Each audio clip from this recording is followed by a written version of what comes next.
That's all trip இது ஒரு auto மற்றும் cab booking app. Auto, taxi, sedan, maxi cab, Tata ace, 25 seat mini bus எல்லா வண்டியும் இந்த ஆப்குள்ளே அட்டாச் பண்ணிக்கலாம். டாக்குமெண்ட்ஸை அப்லோட் பண்ண உடனே அப்ரூவல் கொடுத்துருவாங்க. கீழே டிஸ்கிரிப்ஷன்ல இருக்க லிங்கை கிளிக் பண்ணி தட்ஸ் ஆல் ட்ரிப்பை டவுன்லோட் பண்ணிக்கலாம். அல்லது வேட்பாளர்கள் பட்டியலாகட்டும் ஒரு மனக்கசப்போட தான் உருவாக்குறாங்களா? இந்த மனக்கசப்பு களத்துக்குள்ள வேற மாதிரி ரியாக்ட் ஆகுமா? ஏன்னா தமிழக வாழ்வுரிமை கட்சி திமுகவோடு 5 ஆண்டுகள் பயணிச்சிருக்கிறாங்க. பண்ருட்டிலிருந்து உதயசூரிய சின்னத்திலிருந்து வந்து நின்று இருக்கிறாங்க. அது மாதிரி பலரை சொல்லலாம். அப்படி இருக்கிறப்போ தொகுதி பங்கீடாகட்டும் அல்லது வேட்பாளர்கள் தேர்வாகட்டும் பல அம்சங்களில் மனக்கசப்போடு தான் இந்த திமுக அரசாங்கம் இதை அணுகுதா? முதல்ல உங்களுடைய விவாதமே ஏதோ தமிழ்நாட்டில் 2 துருவ அரசியல் தான் இன்னமும் இருக்குது. திமுக அதிமுக மாறி மாறி 77லேருந்து வந்த மாதிரி தான் 2026லையும் இருக்க போதுன்னு ஒரு கற்பனையில் பேசுகிற மாதிரி தான் நான் நினைக்கிறேன். இன்றைக்கி நம்ம விரும்புகிறோமோ விரும்பலையோ 5 முனை இப்போ 6 முனை ஆயிடுச்சு. யார்? தமிழக வாழ்வுரிமை கட்சி தலைவர் தன் தலைமையில் ஒரு அணி அறிவித்தார். இது ஒரு டெக்னிக்கலாக 6 அணி பேப்பரில் இருக்குது, நம்ம வச்சுக்கலாம். ஆனால் இன்னும் அவர் அறிவிக்கல. இல்லை, அவர் தனி கட்சி தான் அறிவிச்சிட்டாரா? இல்லை, அதெல்லாம் வாபஸ் வாங்குற நாள் வரையில நம்ம கொஞ்சம் வெயிட் பண்ணணும். என்ன அட்ஜஸ்ட்மெண்ட் ஆகும் அப்படின்னு நமக்கு தெரியாது. அதனால் அவசரப்பட்டு இப்போ எந்த கருத்தையும் நம்ம சொல்லிட வேணாம். இப்போதைக்கு 5 அணிகள் 6 அணி இருக்குது தாவாக்கோட சேர்த்து. இந்த 6 அணி களத்தில் இருந்தாலும் ஆக்சுவலாக நீங்கள் பார்த்தீங்கன்னு சொன்னால் 3 அணிகளுக்கு இடையே தான் இங்கே சண்டை நடக்க போகுது.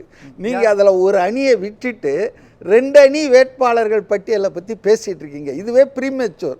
நீங்கள் எப்போ பேசணுன்னா எல்லா அணிகளுடைய வேட்பாளர்கள் வந்த பிறகு அதை நீங்கள் ப்ரோஸ் அண்ட் கான்ஸ், அவர்களுடைய செல்வாக்கு, அவர்களுடைய மக்கள் ஆதரவு, இதெல்லாம் பேசலாம். அவர் சோமு சார் மிக சரியாக சொன்னார்.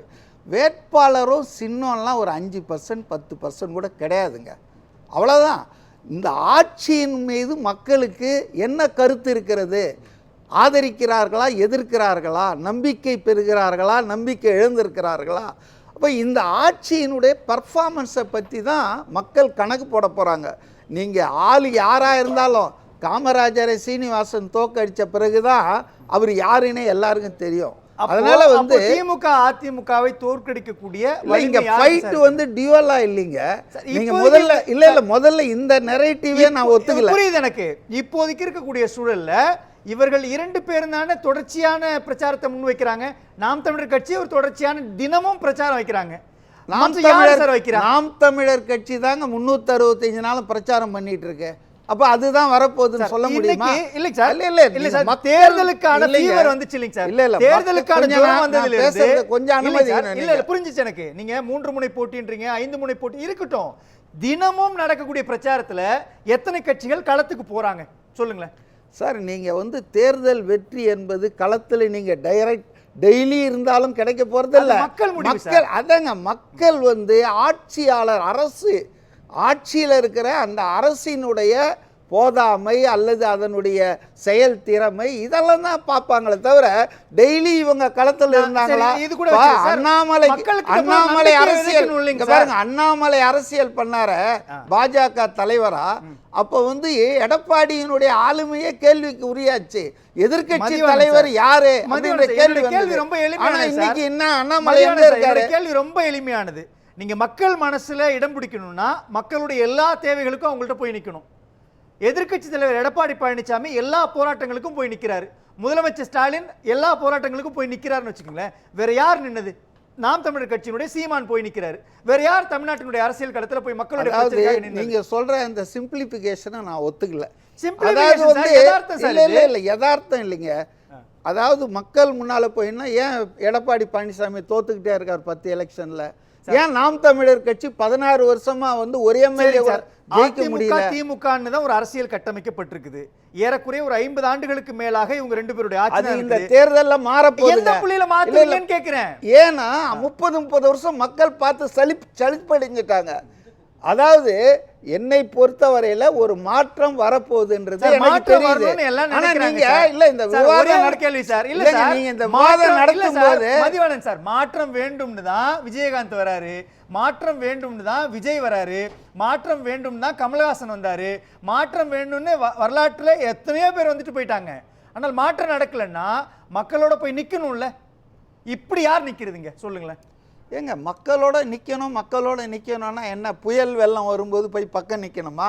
இல்ல நீங்க என்ன சொல்ல வர்றீங்க?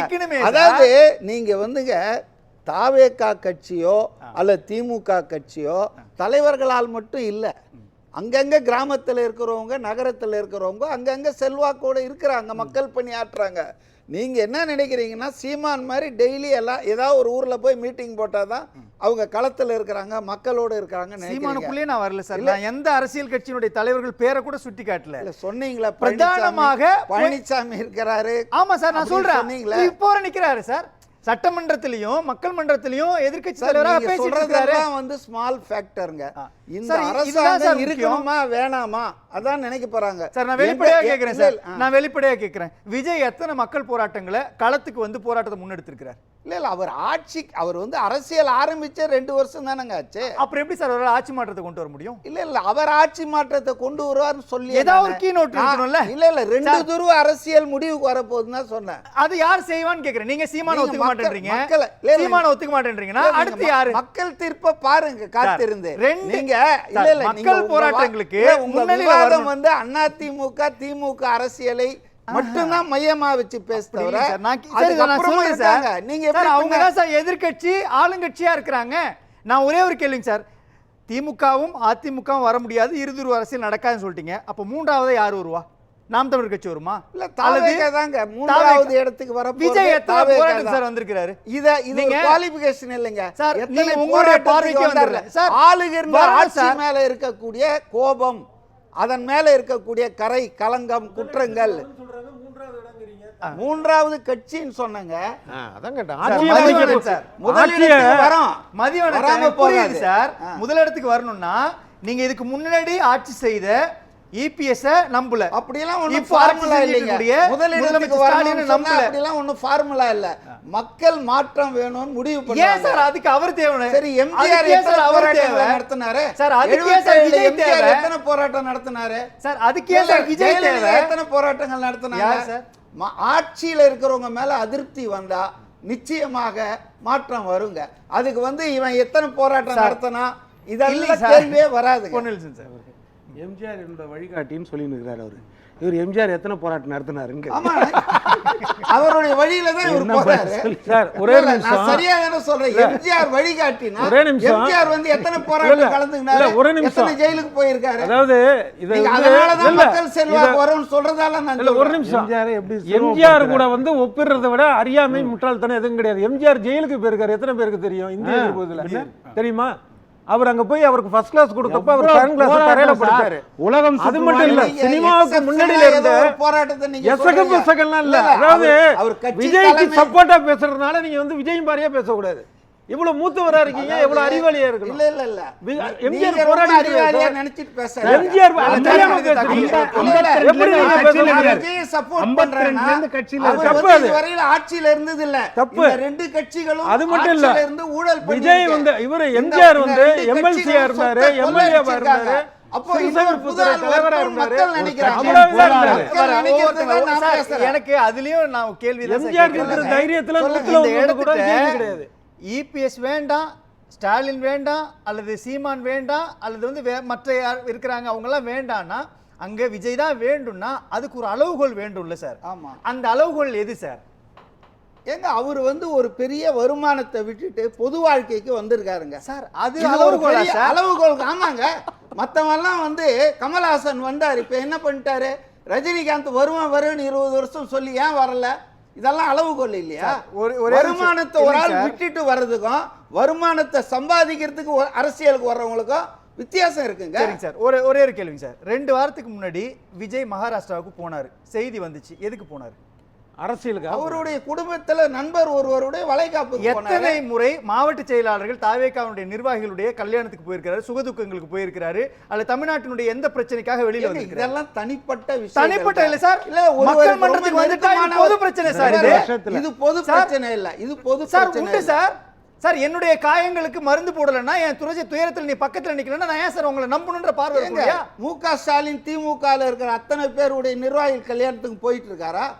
இல்ல நான் கேக்குறேன், பழனிசாமி எல்லார் கல்யாணத்துக்கும் போயிட்டு இருக்காரு அண்ணா திமுக கண்டிப்பா என்னங்க முக்கியமான கேள்வி ஆட்கள் தான் கேக்குறீங்க? கல்யாணத்துக்கு போறாங்க. அரசியல் ரீதியா நீங்க பேசுங்க. சார், அவர் அரசியல் ரீதியா தனிப்பட்ட இல்ல முறையில சார், நான் தனிப்பட்ட ரீதியா முறையில சொல்லல. போறாத. சார், நான் வெளிப்படையாக தூய்மை பணியாளர்கள் போராடினாங்க சார், ஆமா. செவிலியர்கள் போராடினாங்க சார், ஆசிரியர்கள் போராடினாங்க சார், கௌரவ விரிவுரையாளர்கள் போராடினாங்க சார், பிஎஸ்என் அது சிப்காட்ல தொழிலாளர்கள் போராடுறாங்க சார், அதே மாதிரி சாம்சங் தொழிலாளர்கள் போராடுறாங்க சார், பழைய ஓய்வூதியம் வேணும்னு சொல்லிட்டு போராடுறாங்க சார்.